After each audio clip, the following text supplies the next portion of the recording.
With us today. So excited for today's session. We're going to be talking all about how to amplify your PPC results for clients. And I'm super excited to have a special guest, Justin Rondeau from Invisible PPC. I've known Justin for quite some time, dating back to when he was with Digital Marketer. And now he's doing some really exciting things in Invisible PPC. So give me a yes in the comments if you're watching this live or if you're excited to get into some great insights on how to up-level the results for your clients with PPC, or just put PPC in all caps, whether you're watching this live or on the replay. Awesome. I see some engagement coming in. I appreciate you guys doing that. Justin, welcome. There we go. Being here. Oh, dude, thanks so much for having me. I'm really, really excited to be a part of this today. Fantastic. So I guess let's start out. Kind of give us the quick 10,000 foot overview. What's going on with you at Invisible PPC and kind of what the latest and greatest is.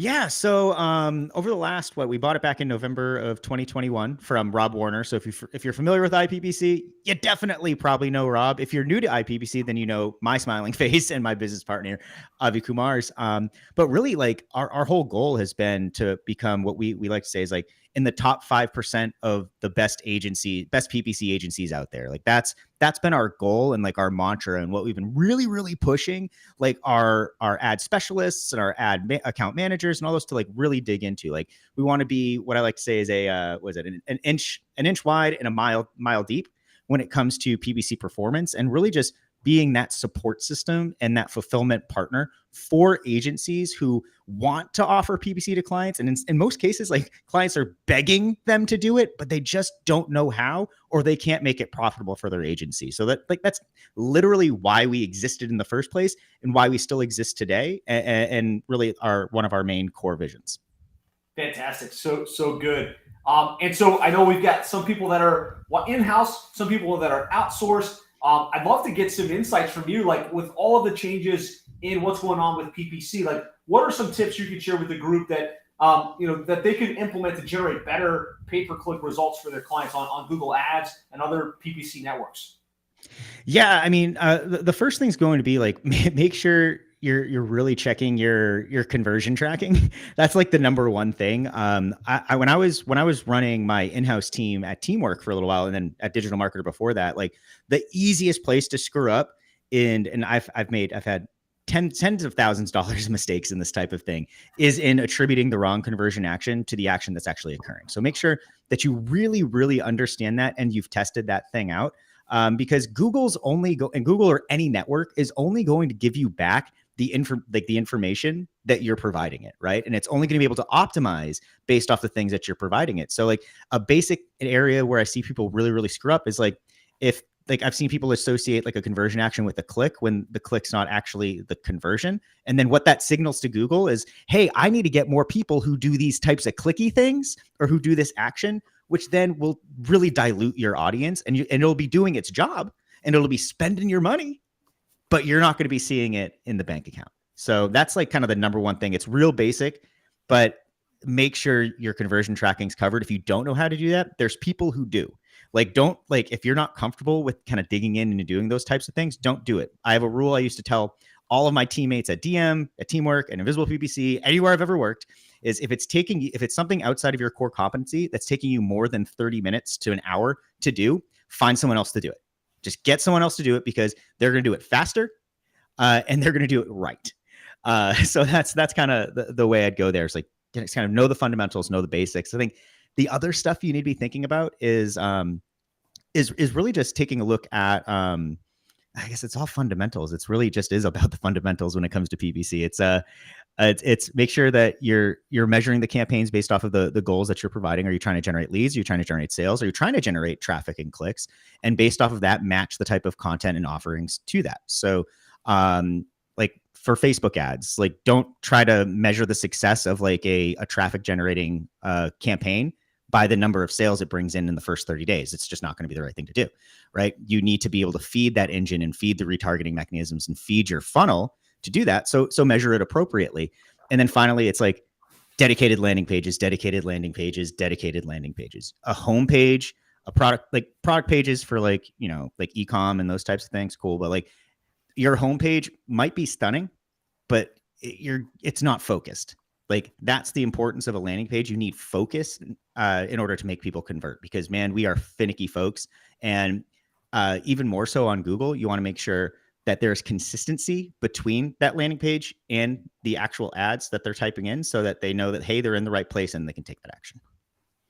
Yeah, no doubt. I think it's like the fundamental thing that anybody running Google ads or any type of advertising should be conversion tracking, right? And making sure that it's pushing back into the network so you can really measure the outcomes. Most of our listeners and watchers are local agencies serving the local business, right? It might be the local roofer, plumber. We work with plumbing and HVAC companies, chiropractors. And I think that the conversion typically comes in the forms of web forms every now and then, chat more and more. And oftentimes it's still going to be a phone call, right? They're calling into the office. And I feel like conversion tracking is relatively simple for the form, right? Yep, they submitted the form and they got to the confirmation page. I think where some agencies get hung up is the phone track conversion, even if they're using, what converts or call rail or go high level. Do you have any tips on how to conversion track phone or like kind of work around that and chat conversion now that people are using live chat and things like that? Yeah, I think in these cases, it's you kind of nailed it already. It's like use the third-party tools that are out there, because that's going to be one of the only ways to show that your agency is actually doing the job that it should be. If you're using their standardized phone number in those call extensions or anything there, they're going to be thinking like, oh, hey, look, I did this. And it's going to be really hard for you as an agency to justify like that to like explain like, no, that was actually my work that did it. And you'd be shocked, actually. Probably listeners here wouldn't be shocked at how quickly a client will start taking credit for all the things that they can't directly attribute to you. So we use call tracking metrics on our side of things, but really look at any of those types of tools, because they're engineered. They're a specialized tool that's meant to make this life so much easier for you. And like, it's just a matter of dropping a script in there. Like you have your conversion script set up in the tool, you're done. You don't have to think about it. You don't have to, have like multiple number. Like you don't need to set up like a new phone number for like physical phone number where it's like, if they call that's the PPC phone now. You don't need to go into those types of things. But really it's a matter of just knowing, and this is the thing I have to we've had to remind our team before and remind folks. And when we work with people, it's like, these types of tools exist because they have like a specialized solution for you. So just use them. Like they're a nature of doing business. Don't try to outsmart things. Don't try to do any sort of duct tape marketing between like your integrations, especially when it comes to conversion tracking, because that is, again, the signal that's going to help you scale. Right. So I guess to Justin's point, right, the technology exists. Right? Don't feel like you have to figure this piece out, right? But know that the technology exists where you put a script, it swaps the phone number based on the source. Yep. When they dial that number, the system can figure out which keyword, which ad group generated the call, and you can push that data back. I do find like some of the step-by-step how-tos, like from call rail specifically, and even from high level, agencies get stuck. Like they do it, but when they start to do it with 50, 60, 70 clients, it doesn't work correctly. And so they've got misattribution, they've got issues. Do you find that What Converts solves that? Or is this just kind of something you have to constantly be troubleshooting? It's, it's troubleshooting. Unfortunately, it's kind of, and that's why people like us exist. That's why like marketers exist. And then like, especially technical marketers, because there's just so many opportunities for things to go wrong that you do need to make sure you're staying on top of it. Like there's plenty of tools that will claim that like, set it and forget it. But anybody that's like that, I'd be a little hesitant to kind of focus on.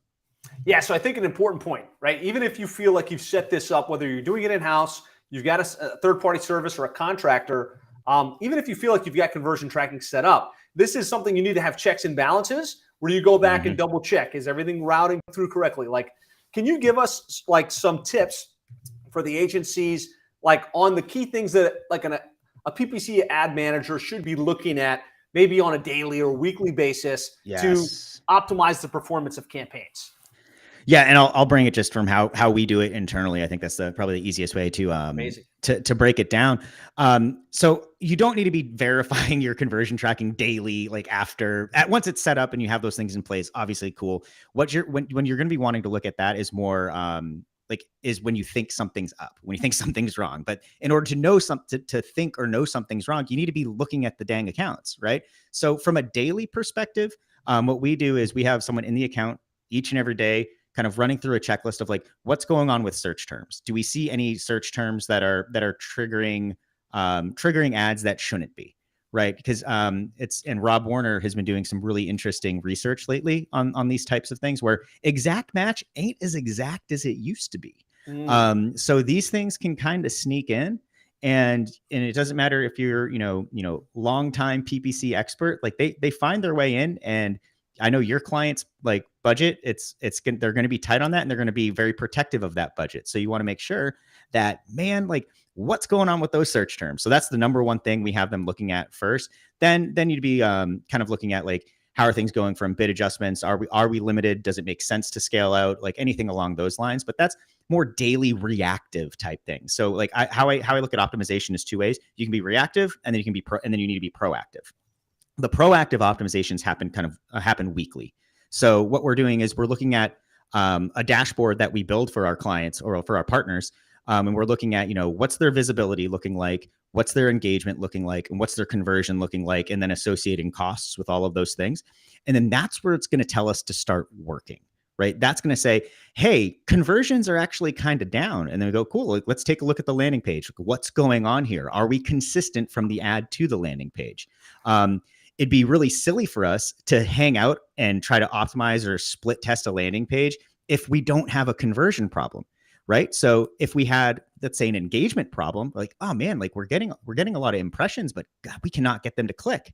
All right, let's start playing around with ad copy. Let's start running some tests there. Let's start seeing how we can get people to make that next action, right? And then if it's a visibility issue, then like in some cases, if you're in very niche markets, visibility is tough. And that you might be limited by that. But like, what are some other interesting things you can do that won't sacrifice conversions at the end, right? It's real easy to get people to click to get people to see your ads.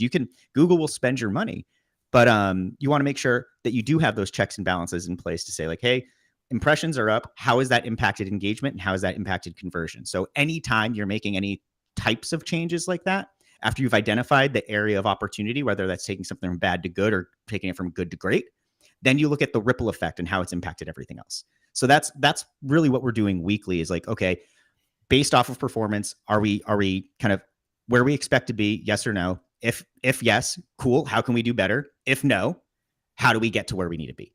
And that's how we're going to look at it from those stages of visibility, engagement, conversion.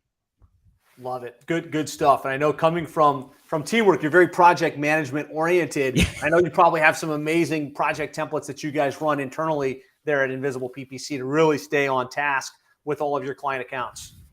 Oh yeah, it's. I feel kind of dirty saying this because like we use ClickUp. Naughty. Oh yeah.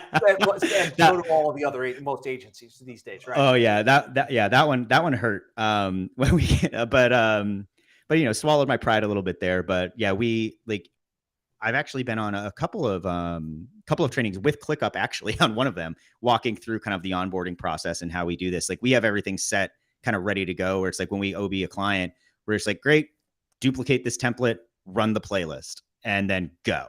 It makes it very easy for us to set expectations with folks, and then also makes it really easy for our internal team to really just crush targets and just be like, all right, let's get these things live. Love it. And I do want to come back to that onboard process and to kind of talk about that a little bit, but I also want to, get you guys' questions. So if you have questions for Justin, let's ask them and let's get them answered. This was one I had. So since it came through on chat here, I wanted to make sure we talk about it. Thoughts on Performance Max versus search campaigns for home service business specifically? Like how aggressively are we running with what Google tells us to do, or just kind of manually controlling it? I'd love to know your perspective on that. Yeah. So PMax, it's so funny how much PMax spends money. One, like that's what it spends money, doesn't necessarily make money. Where we've seen it work pretty well is if you have like physical locations if you were in e-com or if you had a physical store to go to with like kind of offline conversions and other things. For service businesses, it didn't really work all that well. We tested it out with a few folks that they were adamant that they wanted to do it. Normally we like to be the prescriber, being like, no, this is how this should be done. Every now and then we can get our arms twisted. And so we're like, fine, you want to try PMax? Like we can allocate a little bit to that. We'll see what this drives. And the problem with PMax is one, it's a black box. There's a lack of control completely. Right. And additionally, it's going to kind of some of the less desirable display networks that Google has, right? Like before you used to be able to exclude like in certain areas, like, no, I don't want this showing up in like Gmail or kind of showing up in these other areas, but it's not going to have the impact I think that most people were saying it would. And I'm seeing a lot of people backtrack on this now too. A lot of like experts in the space, which people are allowed to, like, you can be right one day and then new data can say, oh no, wait, let's pull back on this one, which I'm seeing a lot more people do. And like just a good example, like I was running PMax campaigns. We were running about $300,000 a month in ads at one of the companies I was at. Instead of disclosing exactly which one it is, you could probably figure it out. But we were running $300,000 a month just on Google ads, about 70K going to PMax. And that 70K spent so quickly, and we could generate a lot of that first action, right? And this conversion tracking action was correct. Like we were going for trials. We wanted people to sign up for something. Conversion tracking, man, it could get us trials for 10% of what it would cost us to do it for the search network, right? But, and there's a big, all the way through. Big but. We got maybe 2 accounts total, like not like percent. Like it's crazy. So what PMax is phenomenal at, it's driving that initial conversion action. If you're looking for meetings, if you're looking for downloads, if you're looking for anything, it can do that and some. The quality is going to be very suspect, and it's going to be really, really tough for you to convert those into clients down the line. So and the fact of the matter is because there's a lack of intent going to it. And you'll also see a lot of stuff coming from standard like personalized emails versus business emails when you are using PMax as well. It's odd. Like the percentage base was, I think 90% of the leads coming in there when we were running that on a B2B company were personal accounts, which we couldn't do a whole heck of a lot with. They were kind of the lower quality. So you're going to see a lot of those coming in, and just, it's not going to kind of get you that deeper level conversion. It's great if you're like, I just want people to sign up for this one thing. Just quantity. It can give you quantity, but not necessarily the quality, and not the control that you want, where you could say, I want, this type of person on this type of network, and really be in control of your outcomes. So it sounds like not a big fan of going down the performance max path. Especially in the home, like kind of in the home service world, especially. It also just lacks, again, that level of intent, which search just crushes. Like when people are searching for something, there's a reason why like certain niches just work on Google. It's because it's not a matter of being the best, it's a matter of being first.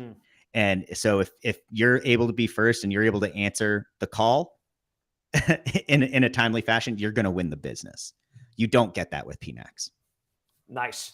Yeah, I think that's a good insight. I think one of the great things about you is you've got the big corporate experience at some of these big companies, and you've worked in so many different verticals now at Invisible PPC, where you've got insight into what's working for the local chiropractor and what might be working for the big e-commerce company. So day in, day out, like what would be your suggested path for the local business? So path in terms of just pure, like pure Google ad setup specifically, I guess, what kind of structure, do you just do search? Do you do search with retargeting? Is there some methodology you think works best? Yeah. So definitely search and retargeting for sure. But like search is going to be more expensive. So like if you're working with your clients, like making sure that when you're getting these things in place, that they understand the unit economics, and that you're not shining like you're not taking like the best day scenario and trying to make it look like the average day scenario. But in terms of like campaign structures, like this is an easy kind of structure that you can utilize that I think works quite well. We run branded campaigns. Yes, you should be paying for brand Yes, clicks, always. you absolutely need to be doing that. Then I have a concept called brand subsidized, which would be brand plus non-branded keywords. So what you're doing is you get the benefit of some of those non-branded keywords that then might be catching within brand. So it cuts down on some of the non-branded as well.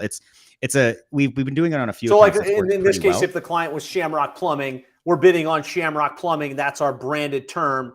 The branded plus would be Shamrock Plumbing Home Services, which isn't the name anymore, but it still seems close enough that's a branded search. Yeah. And so we like to break those out because we want to know, how do those campaigns differ? And then you have true non-branded. So these are going to be your most expensive in terms of what are the like short-term and long tail keywords that people are going to be going after. And then competitive campaigns as well. Plumbing services, emergency plumber Plumbers in my near area, me. on and on. Yeah, exactly. And then you can go into competitive keywords as well. It's not illegal to I hate when we used to get cease and desists at other companies, but like, you're bidding on our stuff. It's like, cause we can, right. It's totally fine. It's worth doing if you're trying to break in. Cause again, you don't need to be first. I mean, you don't need to be best, you need to be first. So if people are searching for those, that's where you'll have. And so now we've got, branded, they search for the company name. Branded plus is like they search for the company name with a couple other keywords separate. We've got the services, and now we've got competitive, which would be, in this case, Shamrock Plumbing bidding on, the local, Bob's Plumbing and Roto-Rooter and Zoom Drain, right? And just knowing if that's in their service area, they're looking for the competition, but we're coming up in that search. We find that works really well if you train the client, right? The client needs to know, look, we're going to be bidding on the competition. They're going to call in thinking they're getting Roto-Rooter. Whoever answers the phone needs to understand that's intentional, and you want to try and, hey, actually, you've reached Shamrock Plumbing. What is there anything I can help you out with today? Or, hey, we actually got technicians in your area. Did you want to schedule a time?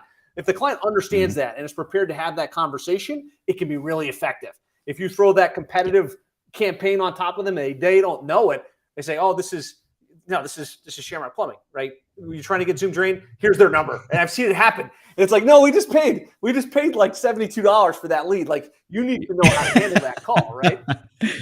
Yeah, absolutely. No, that's a really good call. And I think that's critical for anybody in this space when it's how much you need to train the client as well. So if you're in the agency space and letting them know, here's how you should handle these types of calls. Like, you're going to be getting this type of, you're going to get these type of inquiries. Like, that's so critical, because if you're not the one that's charged with closing those leads, you want to make sure that you're setting them up to succeed to close those leads. So say closing's not part of your service offering. You're just like, hey, we're doing pure demand gen. You need to set them up to win in these scenarios, because they're just going to say, hey, the leads are garbage. And it doesn't matter if they are or not at that point. If the perception is that they're garbage, they're going to leave you. So that's a really good call. And then obviously retargeting, if you have enough traffic going to things, running remarketing campaigns are always a really strong way. It's going to be your cheapest traffic. It's just, you need to make sure you actually if you're running that many campaigns in general, you should be getting enough traffic just from PPC alone. My guess is you're also doing SEO services, and you're likely doing LSA ads or anything like that. So if you have the traffic, retargeting is always a good thing. And it's just been something that's worked. It just works. So do it. That's great. It's a great structure there, right? You can in reference of order, it sounds like that's the order too, right? You start with the brand. Let's use the budget on people looking for you specifically, or the brand plus the most high transaction value services, and making sure we're really focusing on those. We've got good landing pages for those. We're tracking the conversions. We're knowing what our average cost per lead is, and listening to the calls to help make sure they know how to convert them, and that they're actually converting the opportunities into jobs and revenue on the back end. Exactly. Because that's all they care about in the back. We can nerd out on marketing-y stuff, and be like, oh, look at the CPA or CPL is great. Oh, impression share. Oh, we're crushing it. But if it's not turning into dollars and cents, they just don't care. No doubt. Yeah. Excellent. What other questions do you guys have? We'll keep riffing on some cool stuff here. But if you guys have specific questions, let us know. One question that just came in was, how do you track conversions when you don't have access to the client's back end? That's hard. So in a lot of our cases, when we're doing lead generation, we rely on feedback loops from them. So we're not going to be we're not piping conversion data. We're not saying these number of sales and piping it back into Google. Like for IPPC, we're trying to generate you leads and we're trying to generate you qualified leads. And so if you're in the lead gen side of things, if you're e-com, different. But in those cases, like we have to get a general feedback loop from them, and we have that in our monthly meetings. And like if someone's kind of like chiming in like, hey, such and such saying quality is kind of low, we go, cool, let's look into it. Because in those cases, we'll like listen to the call recordings if they exist for those. We'll take a look at those form things just to see if things look legit. If we were to try to like optimize for conversions at the sale level, those would have to be done generally through an offline conversion. That then would be there'd be too few of those in a given 30-day period to actually optimize for. So you have to move up to that next leading metric, which would be kind of the form fill or the call, and then working with the client to identify what was quality of those. And then you can start going, okay, these ones were quality. It's these keywords getting us this quality. Let's maximize what we can do there and making sure we're not losing in the bidding war at that stage. So hopefully that answers that in terms of like the client's backend. If you can't see conversions at all, like you shouldn't have that client, like, cause they're going to fire you. 100%, right. I think that at a minimum, if you set up the landing page, right, you've got access and you've got call tracking and web form tracking, that at least you can say, here's what we spent. Here's how many clicks we got. Here's how many leads were generated. And it could be a phone call. It could be a web submission. And that's enough, right, to be able to really be able to show them. And if you then start to follow up with them, like you said, and have those feedback loops, we're not expecting a complete end-to-end, tracking through to whatever their dispatch system is or whatever their client management system is. It's really just, did we get a lead? What was their average cost per lead? And then helping them see, like, are these leads converting or not converting? Usually that's enough to win the day. Oh, absolutely. Absolutely. And it's funny, like in the agency space, I feel like a lot of folks are like, oh, we have to get to this like optimal, like end-to-end scenario. That scenario doesn't exist anywhere. Like I just want to say that now, like, doesn't matter what size company you're at, like you're chasing a dream at that stage. It just doesn't exist. Closed loop tracking down to the penny. Nope. No, there just isn't. So be okay with that. Make sure the client, like educate the client that that's kind of the case in there, and just make sure you're saying, we're committing to getting you this number of leads at this cost. And then we want to know how they're converting, and we will continue to get you the highest quality we can. Yeah, no doubt. So another good question here is from Slim. He's saying, is there significant difference in PPC strategy for B2B, like if you're going after agencies or if you're going after, business to business services versus B2C, like maybe the plumber, the chiropractor, that type of stuff? They do vary. I think on the B2C side of things, like that's where I think it's a little bit easier. And you can be more, that's where you have to be first, not best. That's kind of the scenario there that you need to be in. B2B is a different animal. Like we've worked with a lot of like mortgage brokers, financial firms, like those types of people. And you almost have to, you're not kind of measuring on like trying to generate meetings or calls for them at that stage. You're trying to generate like higher intent leads that then they can then work through their sales system. Right. So in the financial space, like, hey, like get a quote on your loan or whatever. Like, here's kind of the rates. We built a calculator for one of our clients where we're saying, hey, on the landing page, we'll have a quick calculator. Give us like whatever the standard rates are here. Hey, like this isn't an actual quote, but this is kind of the ballpark. Would you like to talk to somebody? Is how we kind of transition to that. We also tested that against just like fill in this information, this long form information for a quote. We've been seeing it a little bit with like ERC credits. Like we've been working with some of those folks as well. Where that goes into just, hey, we're trying to generate a high quality, almost web form lead. They're not looking for phone calls in that scenario. They're looking to build their database with high intent folks, and it's a much longer sales cycle. So B2C is, in both cases, you want to rank high and you want to be showing up to take those actions. You just need to be looking a little bit differently where it's in the B2C, it's like we're trying to get on the phone or have like a high intent form fill. It's like, hey, I need to get someone on the phone, which is why I generally have like some of those sequences in high level, like, hey, let's just text them back or call them back right now that they're in this, because the goal is to get them on the phone or in somewhere where they can make a decision as fast as possible. Whereas B2B is a much longer sales cycle. They're in more of a consideration phase versus a, hey, I know this problem, I have this problem, I need this problem fixed phase. So that's just the different approach. Yeah, I think that's a perfect answer. Hopefully that answers it. But yeah, versus going straight to appointment or straight to a submission where maybe we're capturing the lead, we're nurturing that lead through a decision buying process. It's just a different, it's a different animal. And you can be really effective as an agency serving either, but you need to be a little bit more sophisticated in your approach going B2B, right? You need to have thought through those extra layers. Coming back to retargeting, do you consider a traffic bar, like a minimum amount of traffic a client needs to have before it makes sense to run retargeting, or before that's really effective? I tend to stick with kind of like the books on this one. I think you can start at 100, but go 1,000 minimum. If they're getting 1,000 visitors a month, cool. Less than that, just run traffic, right? If they get 1,000 or more, drop the pixel, turn on the retargeting, and leverage some of that spend. And here's the kicker though, make sure that if you're utilizing if you're going to plan to use other networks for retargeting, so if you're using AdRoll or whatever, make sure you have those pixels set up during the process, during your onboarding process. Put those on too. You don't want to slow their site down, let them say, cool, happy to do it, but have that stuff there so it's populating so that you can turn those on when you hit that threshold. So you don't have a 30-day delay period. It's just a nice thing to have as well, but don't ever sneak code on people's site. Let them know that that's happening. If you're building the landing page and it's yours, so whatever, you can kind of do what you want because it likely be built on a subdomain. But yeah, just wanted to throw that out there. I think, regardless size-wise of the client, and whether you're doing just PPC or maybe you're doing the full strategy, the sooner you can drop those codes on, the better, right? Because then you're building that audience and you can turn that on at whatever point in the process it makes sense. What are your recommendations for putting the retargeting tracking? Do you use Google Tag Manager? Do you put it on little page at a time? What are any suggestions on that front? Tag Manager all day. You have way more control in that scenario, and then you don't run into disparate code. I remember at Digital Marketer, dear God, we screwed some things up, and I did it. So whatever. It's on you, right? I'm not calling anybody else out. I'm calling myself out on this one, where we'd have it in our landing page builder or on the individual settings versus global settings. And I was and I'd have it in Tag Manager, and then we have a different Tag Manager.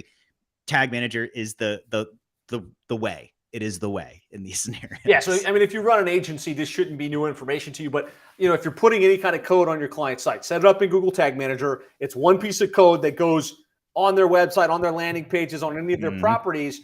And you can add scripts in Tag Manager and it will populate to all of those different channels, all of those different sites. And so it's the easiest way. You set Tag Manager up once, and then you just add your new scripts for tracking and for other things as you go. Yeah. Excellent. Fantastic. All right. Here's a good question. If I can get it to populate here. 28 circles for seasonal companies like pool builders. Is it better to shut off the campaign at the end of the season or cut as much spend for cash flow reasons? I'd reduce spend. I wouldn't cut it, because you're going to have to go through a learning period again, during the upswing. So when the season comes back, it can be put down to a very low budget. But you're going to want somebody, if you're spending any money, you want to make sure you're managing it. It's not, again, set or forget. I wouldn't cut completely, because there's going to be people that would be interested in things that can you start, they might not be interested during the off season, but you could have them primed for when the busy season's ready to go. I've seen this happen too often where we'll be so successful with people. They're man, our client just doesn't want to run this anymore. Yeah, we're good. Let's turn everything off. It's hold on, let's at the very least reduce, but you want to maintain management of that reduced budget. Because there's going to be spinning up new campaigns again. There's always a learning period in those scenarios. Google likes it when you're consistent, at least consistently running. You can, go up and down in terms of your budgets, but I would, I'd recommend, if you can, make sure to cut spend, and keep those things running. At least the branded campaigns, at the very least branded in competition. If you're not kind of really non-brands can be your most expensive anyways. So you can at least make sure if someone's looking for you, you're first. That's kind of the goal. Yeah, for sure. And I think, in tandem to that same conversation is the client that says, oh, I'm busy right now. Can we pause the campaign? And they want to do that throughout the week or throughout the month. And they're constantly turning it on, turning it off, ratcheting up, ratcheting down. What are your thoughts on, is it okay to do that? How do you modulate that kind of change process? Yeah. And so that one's tough. We've actually fired clients because of that. What you need to do is you need to get a commitment from them to be like, hey, like we're committing this budget to these campaigns. If you're seeing like, hey, like if they're saying, hey, like we want to do a big push, like we want to front load the month. Cool. Like just make sure that you know that in advance.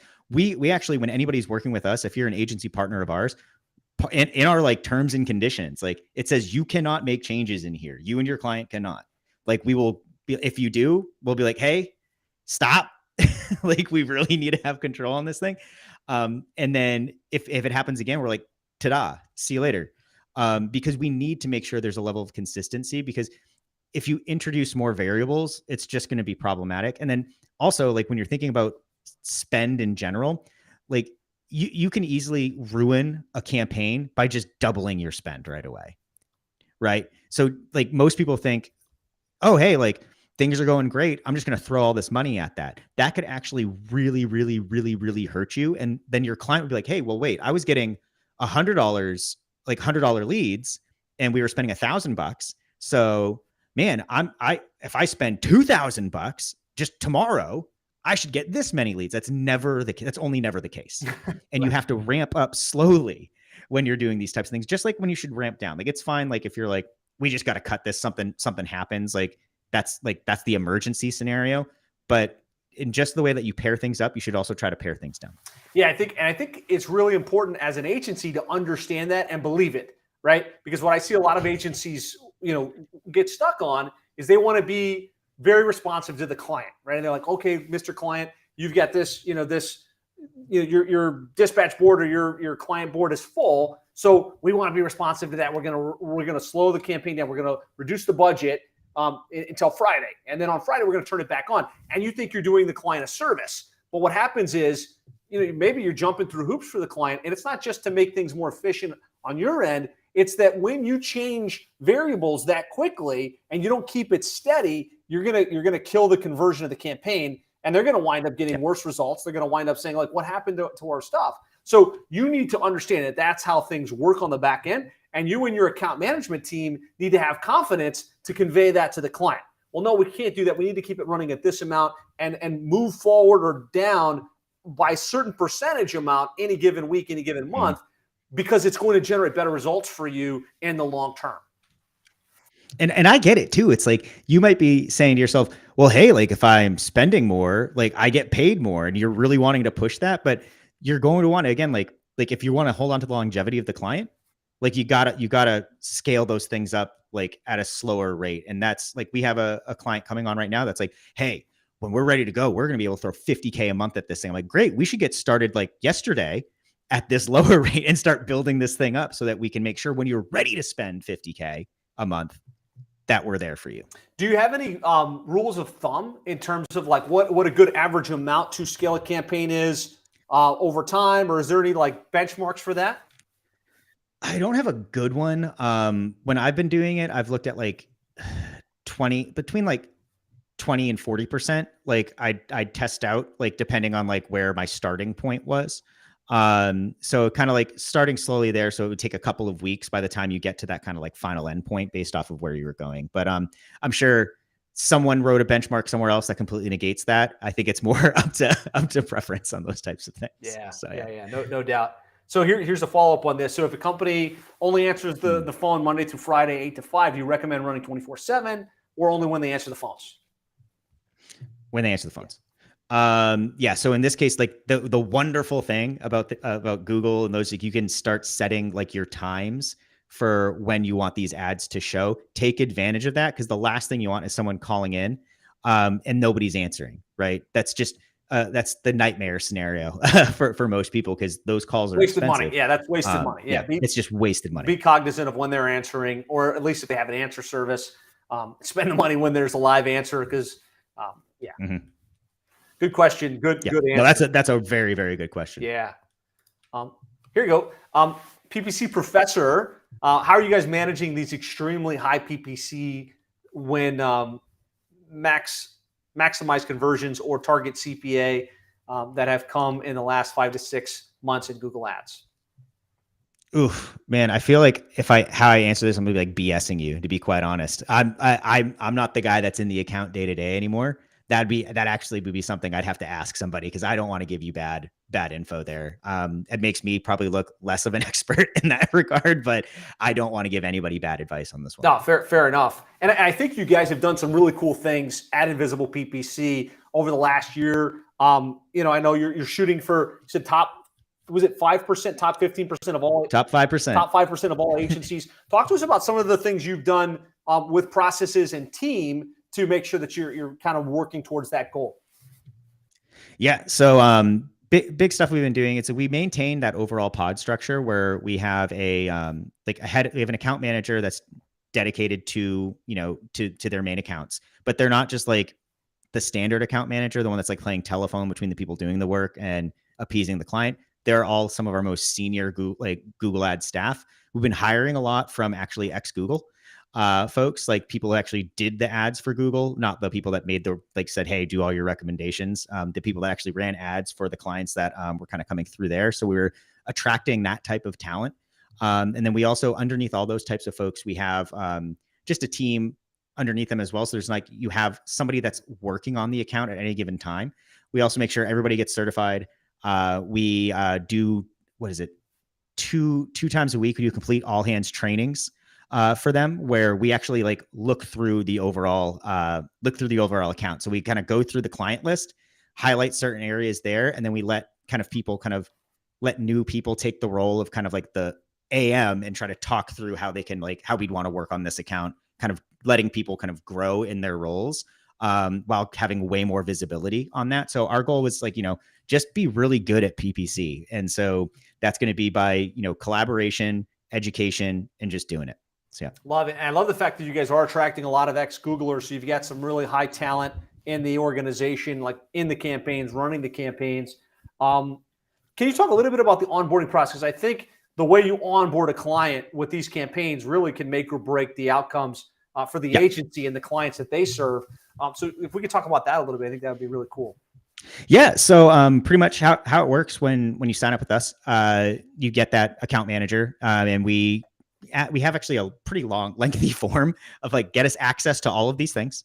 Here's all the questions that we need answers to. So we like to have that. If you have that before you sign the client, it makes your life a little bit easier too. So you can ask those questions during your onboarding, so that you can then just pass those off to us. Once we have that submitted, you jump on a call with our account manager.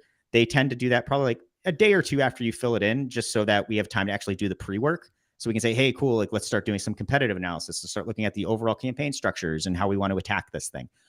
If you're in one of our main local service niches, we call them smart niches, a lot of that work's already been done because we've been doing this for now almost 12 years. We have our database of keywords for both positive, negative keywords. We have the ad swipe copy that we just know converts. We need stuff to avoid, the landing page templates and all those types of things. But during that process, once you have that onboarding call, we get final information from you. We'll explain hey, here's kind of the pitfalls that we see in this scenario. So make sure you train the client up in this scenario. Are they here's kind of the CPA we'd expect to see in this case. Here's the offer we'd recommend unless you have an offer kind of already ready to go. And then we get to work, and it takes about 6 business days for us to kind of do all the campaign architecture, write all the ads. If you're running retargeting, design the display ads, build you your landing page, set up call tracking, verify all conversion tracking, set you up with the dashboard. And we've been utilizing ClickCease more, which we've been seeing positive results there. I know that can be a touchy subject for some folks, but in the local space, it's been pretty useful for us. Awesome. Love that onboarding process. For the agencies that are listening that maybe you guys are looking for a good white label provider and they're interested in learning more about Invisible PPC, what would be the best way for them to engage and to connect with you and your team? Yeah, absolutely. So obviously the website, invisibleppc.com. If you aren't offering PPC yet, or you're not sure if white label's for you, we have actually a free 33-minute course that you could just kind of walk through that breaks everything down to that. Once you get to the webpage, if you scroll a second, a pop-up's going to show up. You'll see it. If you want to just chat, I'm always down to talk with folks. Just hit me up on LinkedIn, and I'll be able to just hit me on LinkedIn, connect with me, message me, and then I'm super active there, and we'll get in touch and find some time to chat. Especially if we aren't able to answer some of the questions today. And yeah, and just really anything you want to talk about. It gets lonely working from home. Amazing. And you guys do work with a lot of the top agencies across the country and really competitive verticals and generate really solid results. So they've also done some really cool things in the last year or so that have even elevated the service to the next level, which I think is fantastic. Thanks. And it's been a heck of a ride, kind of coming in and just trying to switch up some things, take what works, make what works even better. Really proud of what the team's been up to and excited just, to be a part of this whole thing. Like, I love the agency space. I've been in the agency space for a long, long time. And it's exciting to be able to be the people that do the work for great folks like yourselves. So good. Couple other questions if you have time, Justin. I got it. Let's do it. Guys, and if you have questions, keep them coming. You've got Justin right now. He's here. He's giving you insights on how to generate better results with PPC, even questions about Invisible PPC specific if you've got them. Let's see. One question is, what margins do you white label clients typically use? Or do you have a recommended, like if you guys are charging X, X times 2 or X times 2.5, like what are you usually seeing? What we see, and so when I talk to you about the setup process that we do, like that includes like all that stuff, like a landing page and all these other things. Generally, people will charge between 2 and 4x what they pay with us. And so for us, that's $595 one time per client. So they charge anywhere between 2 and 4x more. They go on the higher end side of that because things like landing pages and dashboards and stuff are like, it feels real to them. These leads things, like that's still not there. They get all that kind of those quick wins. It feels real. So you're able, and there's more perceived work. There's still actual more work there too, but there's more perceived work and there's a higher value associated with that. When it comes to management, I see 1.5 to 3x or so on what they do for our management fees. We charge $495 a month, up to $5K in ad spend. And so people will charge anywhere between like $1,000 to $1,500, depending on the niches that they're in. If you're in one of those higher paying niches, like you can definitely charge more, because as long as you're getting them the results, they're going to be more than happy to pay it. So yeah, it varies, but that's kind of the range I see there. Yeah, and I think the do not go below number would be 1.5. Like regardless of you're using them or somebody else, never go less than 1.5 times in order to cover your costs. As you have selling costs and you start to have overhead in your agency, even if you're white labeling everything, you need to be at least 1.5 times to have any level of profit. Usually you want to be shooting for more like 2 to 2.5. And so I think he's right on point with those suggestions. Agreed. And we see it way too often when we'll have people come in that are new to the PPC space. Like, hey, I already sold this guy and he's paying me $500 a month. It's like, oh my gosh, you shot yourself in the foot, and you're not like that's nobody's going to be happy in that scenario. So yeah, I think at the very least, a 1.5 is the absolute kind of like bottom minimum that you should be doing there. Yeah. So here's a question again from the PPC professor. Do you find keeping Google search partners turned on in a campaign as still beneficial, or do you generally keep it off in search campaigns? We generally, I believe we keep that one off. I think just kind of like keeping it more specific there. So yeah, I think I don't have a good comparison of the two, but I just know internally we tend to keep that off in search. Love it. Again, guys, for those of you interested in learning more, you can go to invisibleppc.com or just look up Justin Rondeau directly on LinkedIn. He's very responsive. Here's another question. For branded keywords, do you still prefer to drive to a landing page? That's a decent question. Or do you go to a branded site in that scenario? That's a really good question. I'd probably still throw it to the landing page so I'm in control of what's going on, especially if you're thinking of it holistically from the campaign perspective. So if you're like what we do, like if we're running ads, we have our branded campaigns running for like our partners, that's going to the landing page unless otherwise noted. We're like, we just want more website like visits there, which would be crazy because that's too high of a CPC. But yeah, in general, going to go to a landing page, unless like you're again doing more top of funnel type work, which isn't really the point of Google PPC at that point. Yeah, just single point of decision is the best play for most PPC. Like it is a good question, but I would still go to a landing page. Any suggestions on your end, since we're talking about landing pages, on going to like a subdomain versus the website and a slash page versus like your own website? that's set up just for the sake of tracking PPC? We utilize subdomains. It just makes life easier for us because Yeah. we build the landing page and we just have you point that to us. It gives us the control from a tracking perspective, update perspective, and those things. It also kind of keeps a singular focus. Some people will like it's less. There's less interaction, I think, especially from phones and these things from people that kind of in the browser. But yeah, I keep it subdomains pretty simple. I wouldn't have like a standalone site that's just for PPC. That's just a nightmare to like handle at that stage. And then random domains that you're trying to manage and control. Yeah, forget it. And then folders are fine, I guess, but I think subdomains easiest for us. But I think you could also have a folders. Make sure you have a category of like LP or something like that because tracking gets easier. But I'm biased, but I like subdomain. Yeah, same. We set up a subdomain for the client site. We find it's the quickest because this is like not super complicated to get access to the website. They don't need us to throw a new website up. We can set up an A record. We can point it and have our landing pages up relatively quickly, and we've got control of the whole process. And it's the client still is like it's on their domain. They feel good about that. So that's the way we do it as well. Short and punchy works best. Go.clientsite.com. We've tested 5star.theircompany.com, so it looks like we're getting 5-star service on the front. I wasn't able to tell whether that really had an impact on conversion or not. Yeah, keep it simple. Go dot. That's what we do as well. We keep it really easy. Yeah, LP, anything like that. Yeah. Yeah. Let's see. Okay, so there was a question here on that topic, which was, what do you find works best? Short and sweet landing page or longer, assuming call to action, like maybe even on the slash part afterwards, like drain cleaning? Do you just keep it short, or do you try and add keywords in there for some reason? Yeah, I keep like especially at the kind of the URL, keep that short and sweet. Like you don't need to get crazy there. You're not trying to rank, like whatever. In terms of like landing page design and kind of structure there, I'm gonna do my best not to say it depends. But in those cases, like I try to keep things as punchy as humanly possible. Where in kind of first position, it's going to be, what do you do? Why should they care? What do you do next? Then it goes into kind of more social proof examples of work and kind of going that. We have a pretty good formula for that in general, but it's going to be the size of the landing page is going to be indicative, or is going to be related to the size of the ask, right?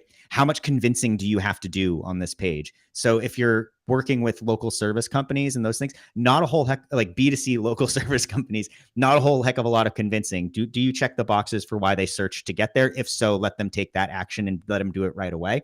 If you're kind of in that B2B more consideration phase, the page is going to have to be longer because they're going to be still browsing essentially, right? So it's related to the ask.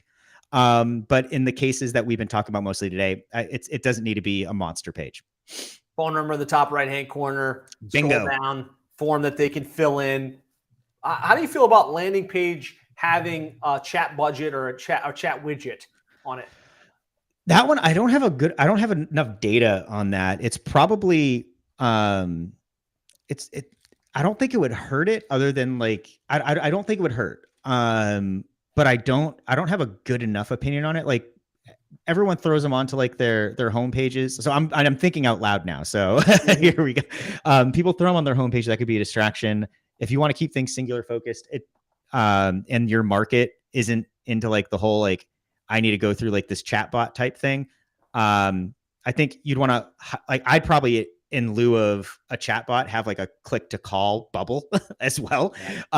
Instead of like a bot. Whereas, because especially on a mobile phone, on a desktop, if you had the choice, it might work, but you need to make sure that like people actually, it's not like just a form in another disguise, right? That it's actually some sort of like live support help or connecting people with like to talk to. Yeah, don't send it to a form. Yeah, don't, if it's not really chat, don't do that, right? Exactly. There it is. I got there eventually. So there we go. Yeah, I think that's a good answer. That makes a lot of sense. Let's see. Darko's asking, you mentioned not to scale too quickly. Can you speak more about this? Is there specific campaign types like conversion bidding or max PPC, CPC?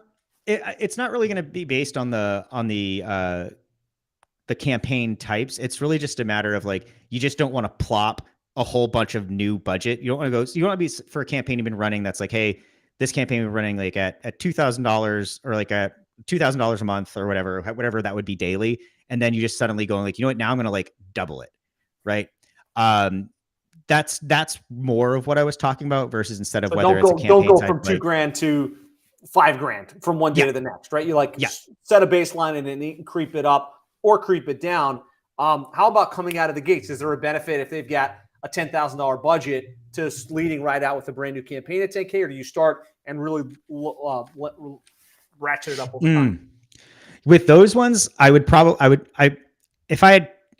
ratchet it up over time, like, but not to the same. I wouldn't be as conservative as I am when you're ratcheting kind of a campaign that's been running for a while, because the main reason, because you need to get enough learnings in out of the gate to then start optimizing. That's going to tell you the winner and the losers really, really quickly.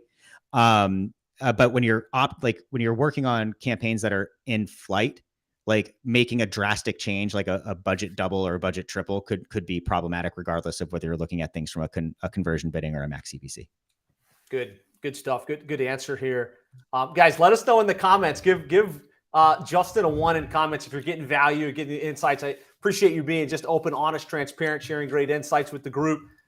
Amy's got a question. I think this is a good question that you guys should really be thinking about as agency owners. Is, do you set the client up with their own PPC account with their credit card and then bill them for the ads management, or do you actually bill them for the spend? You bill them for the ads management. Never, ever, ever pay for their traffic. Do not. This is where I wish I had like a little alert that I could play. Yeah. Yes. Don't do that.